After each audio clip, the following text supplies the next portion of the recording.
92-ші сабақ есептеу, қорытындылау, тақырыбы музыка. Өрнектердің мәнін тауып, симфониялық оркестрдің құрамына қандай музыкалық аспаптар кіретінін тап дейді. Так, келесі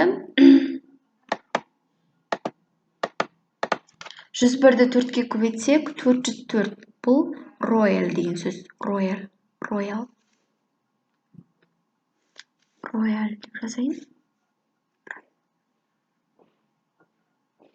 Келесі 906-ны 3-ке бөлсек, мынау кетті.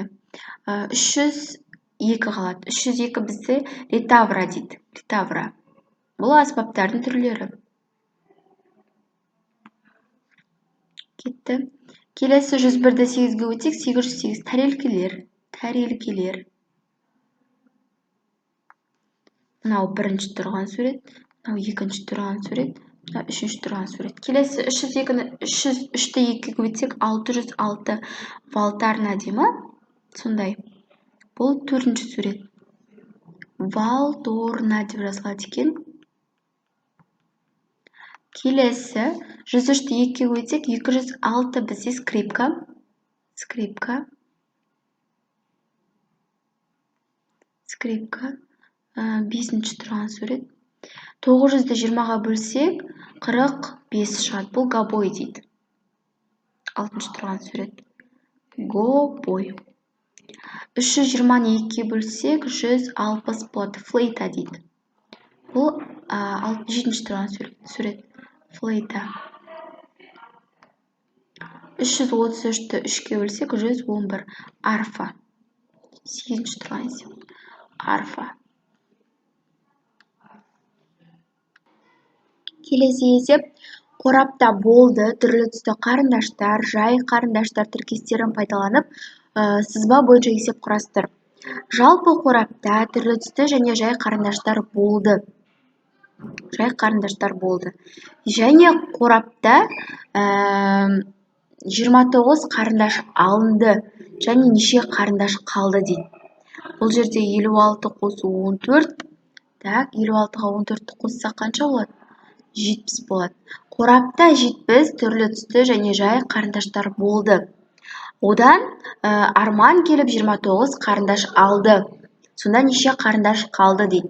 Ол үшін 70-тен 29 азайтамыз. Тең болады 61. 61 қарындаш қалды. Теңдеулерді шеш дейді. Біріншіден бастайық.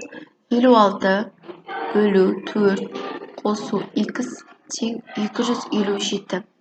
56-ны 4-ке бөлсек 14 қосу x тең 257. Осыдан x-ті табатын болсақ, 257-тен 14-ті азайтамыз. X-іміз тең болады 243. Келесі A қосылған 84 бөлу 4 тең 570. A қосу 84-ті 4-ке бөлсем 21 тең 570. A-ны табу алу үшін 570-тен 21-ді азайтамыз. A тең болады сонда 549. Келесі Y азайту 75. Y азайту 75 бөлу 5 тең 800. Y азайту 75-ті 5-ке бөлсек 15 тең 800. Y-ті тауып алу үшін 800-ге 15-ті қосамыз.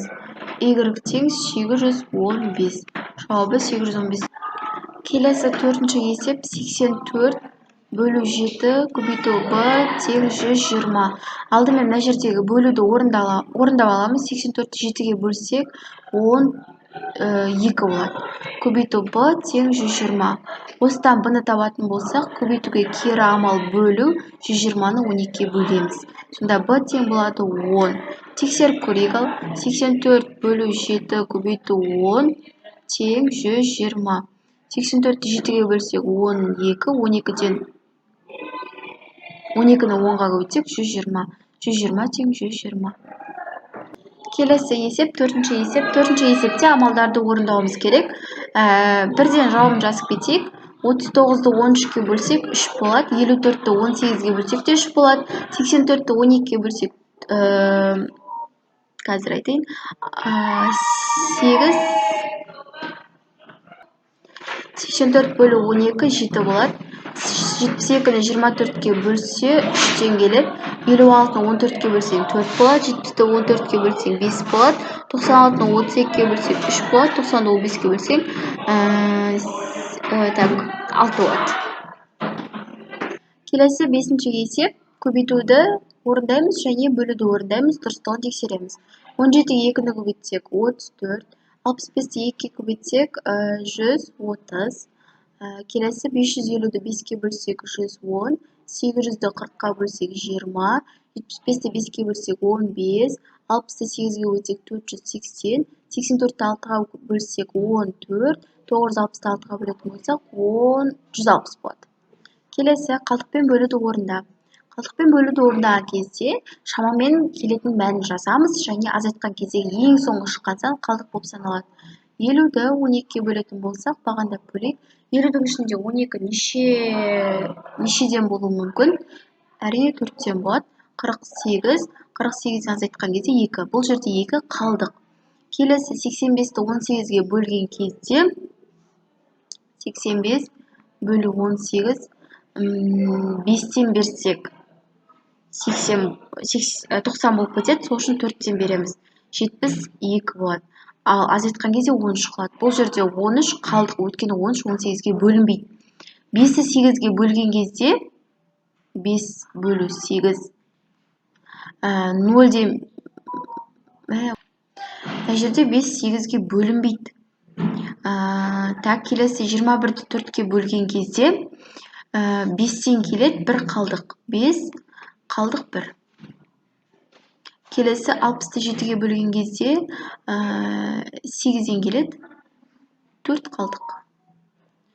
74-ті 7-ге бөлген кезде 10-нан келеді қалдық 4. 18-ті 4-ке бөлген кезде 4-тен келеді қалдық 2. 3 6-ға бөлінбейді. 51-ді 7-ге бөлген кезде 7-ден келеді қалдық 2. Бөлінгішті тап. Мынандай есепте қандай да бір санды 4-ке бөлген кезде 3 шығып 1 қалдық қалу керек. Ол үшін 4-ке 3-ті көбейтеміз 12, 12-ге 1 қалдықты қосамыз 13. Мынада да дәл сондай 3-ке 4-ті көбейтеміз 12, 12-ге 2 қалдықты қосамыз 14. Мына есепте дәл сондай 5-ке 3-ті көбейтеміз 15, 15-ге 3-ті қосамыз 18. Есептерді шығар. Мерекеге орай қаланың орталық алаңы безендірілді. Ол үшін әрқайсында 10-нан 30 қорап, 20-дан 30 қорап және 10-нан 30 қорап күміс түсті шарлар сатып алынды. Барлығы қанша шарлар сатып алынды? Ол үшін 20-ны 30-ға көбейтеміз 600, 10-ды 30-ға көбейтеміз 300. Және екеуін қосамыз 600 қосу 300 тең 900. Келесі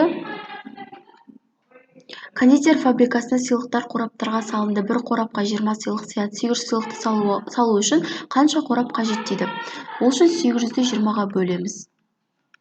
Тең болады 40. 40 қорап қажет. Келесі тура теңдікті шығу үшін цифрлардың арасына қосу, азайту таңбаларын қой дейді. 0-ге 1-ді қосамыз 1 болады, 1-ге 2-ні қосамыз 3 болады, 3-ге 3-ті қосамыз 6, 6-ға 4-ті қосамыз 10, 10-нан 5-ті азайтамыз 5, 5-ге 6-ны қосамыз 11, 11-ге 2-ні қосамыз 18, 18-ден 8 азайтамыз 10, 10-нан 9 азайтамыз 1.